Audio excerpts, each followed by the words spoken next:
नमस्कार, मैं Sandeep Vishwakarma धर्मराजी science academy Mahbubganj Ayodhya से।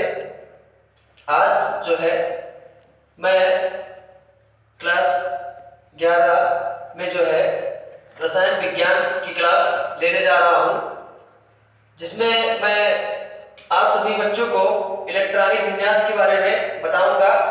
इलेक्ट्रॉनिक कॉन्फ़िगरेशन क्या होता है और इलेक्ट्रॉनिक कॉन्फ़िगरेशन कई नियमों से किया जाता है, लेकिन इलेक्ट्रॉनिक विन्यास आज हम आपको जो है आफ-बाऊ के सिद्धांत से बताएंगे कि आफ-बाऊ का जो सिद्धांत है वो क्या है, इन्होंने क्या कहा है, इलेक्ट्रॉनिक विन्यास इनके नियम से कैसे करते हैं।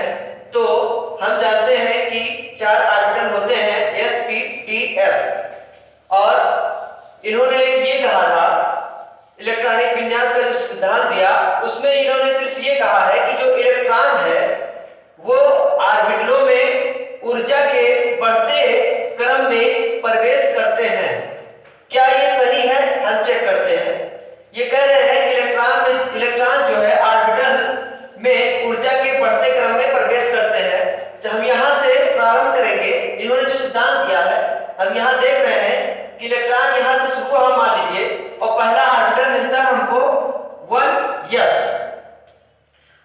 मिलता है। तो इलेक्ट्रॉन पहले 1s में प्रवेश करेगा, फिर यहाँ से हम धीरे धीरे निरंतर चलते रहते हैं, फिर देखते हैं कि हमको 2s मिलता है, अर्थात इसकी लो एनर्जी है 1s की। फिर इसके बाद इससे हाई एनर्जी आती है किसकी? 2s की। फिर 2s के बाद हम देखते हैं कि किसकी एनर्जी इससे ज्यादा है, तो देखते हैं कि हमको 2p मिलता है।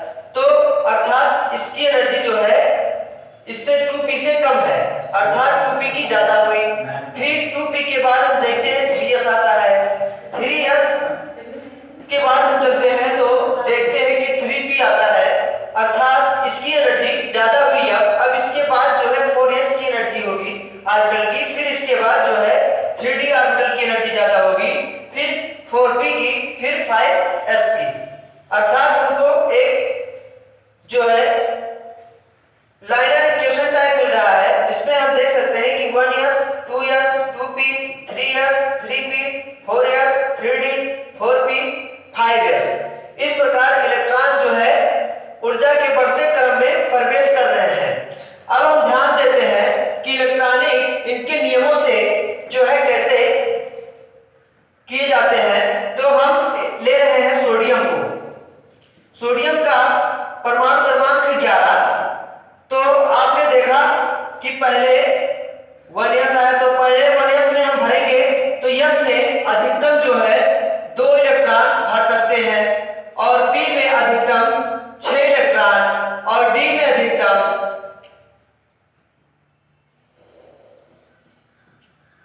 10 इलेक्ट्रॉन, और f में अधिकतम 14 इलेक्ट्रॉन भरे जा सकते हैं। तो हम यहाँ देखेंगे कि 1s आता है, तो 1s में अधिकतम कितने इलेक्ट्रॉन भर सकते हैं? 2, तो हमने 1s2 भर दिया। फिर हम चलते हैं 2s के पास। आपको यहाँ दिखा दें, यहाँ पे 1s 2s 3s 3p 1s 2s 2p, और ऐसे निरंतर बढ़ते क्रम। फिर यहां देखते हैं कि 2s आया, अब इसमें भी 2 इलेक्ट्रॉन भरे जाएंगे। फिर इसके बाद आएगा 2p। अब अधिकतम जो है p में कितने इलेक्ट्रॉन भरे जा सकते हैं? 6 इलेक्ट्रॉन। अब 2p के बाद आता है 3s। अब आप देख सकते हैं कि हमको 11 इलेक्ट्रॉन भरने हैं, तो पहले में 2 इलेक्ट्रॉन भर दिया, फिर 2, फिर 6। अब बचे कितने? 2 2 4 6 4 10 हुआ, अभी एक बचा है, तो ये जाएगा 3s1। अर्थात सोडियम का आफ-बाऊ के नियम के अनुसार इलेक्ट्रॉनिक विन्यास अगर हम कर रहे हैं तो इनके अनुसार 1s2 2s2 2p6 और 3s1 आ रहा है।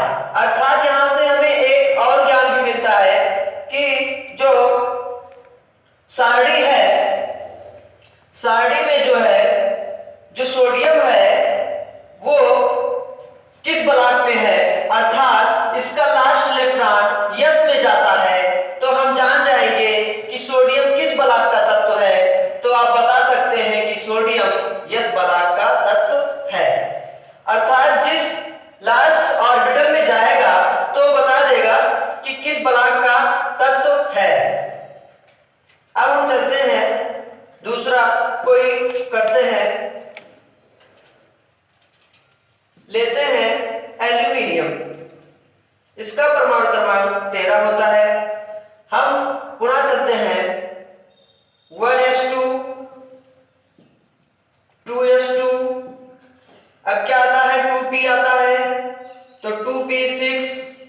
अब हम देखते हैं कि कितना इलेक्ट्रॉन भरा गया, तो 2 2 4 6 4 10 हुआ। अभी 3 इलेक्ट्रॉन आपके पास बाकी हैं, तो आप जाएंगे 3s में। अब यहाँ 10 हुआ, 10 2 12 भी हुआ, अभी भी 1 इलेक्ट्रॉन बाकी है, तो अब इसके बाद आएगा 3p। 3p अभी यहाँ 12 हुआ है, बचा कितना इलेक्ट्रॉन 1। अब यहाँ पे भरा जाएगा 1 इलेक्ट्रॉन।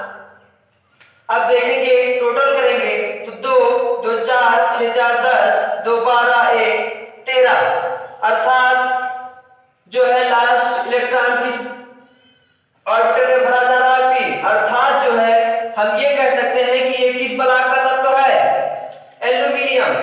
तो आप देखेंगे एल्यूमिनियम जो है p ब्लॉक का तत्व है। इस प्रकार हमको जो है ये भी बता सकते हैं कि किस ब्लॉक का है और इसका इलेक्ट्रॉनिक विन्यास किस प्रकार हुआ। तो हमें दो जानकारी मिली कि इसका इलेक्ट्रॉनिक विन्यास 1s2 2s2 2p6 3s2 और 3p1 होता है, लेकिन हम ये भी ज्ञात कर सकते हैं इस नियम से कि ये किस ब्लॉक का तत्व है, एल्यूमिनियम। तो ये p ब्लॉक में जा रहा है, अर्थात p ऑर्बिटल में, तो ये जो है p ब्लॉक का तत्व होगा। इस प्रकार और भी इसमें नियम है कि ये किस प्रकार बढ़ते जा रहा है, तो आप ध्यान दीजिएगा। एक रूल होता है n प्लस l का, अर्थात आप जानते हैं कभी कभी बच्चे जो है कंफ्यूज हो जाते हैं कि किस प्रकार जो है कभी 4s आ जाता है 3d बाद में आ जाता है, तो हम कंफ्यूजन आप दूर करेंगे। 2p 3s 3p 4s 3d फिर 4p। कभी कभी बच्चे कंफ्यूज रहते हैं कि 3d तो पहले आना था लेकिन 4s पहले आ गया, तो आपको ध्यान देना है। हम यहाँ एनर्जी चेक करेंगे इस रूल पर, तो यहाँ पे n इक्वल टू क्या है, इसको अगर देखें तो यहाँ n बराबर 4 है और यहाँ पे प्लस है, और l का मान जो है s के लिए 0 होता है और p के लिए l का मान 1 होता है, d के लिए l का मान 2 होता है और f के लिए l का मान 3 होता है। तो यहाँ पे s है और यहाँ पे l है, तो l का मान s के लिए कितना है 0, अर्थात इसका टोटल एनर्जी कितना आया 4। और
ये कंफ्यूज हमेशा बच्चों में बनी रहती है कि 4s में इलेक्ट्रॉन पहले क्यों आ रहा है 3d में बाद।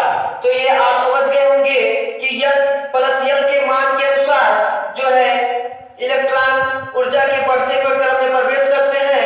तो इस प्रकार 4s का जो है एनर्जी आ रहा है 4 और 3d की एनर्जी आ रही है 5। तो इसका मतलब पहले इलेक्ट्रॉन 4s में भरा जाएगा, फिर इलेक्ट्रॉन जो है 3d में भरा जाएगा। इस प्रकार 8 बॉब का नियम यहीं पे समाप्त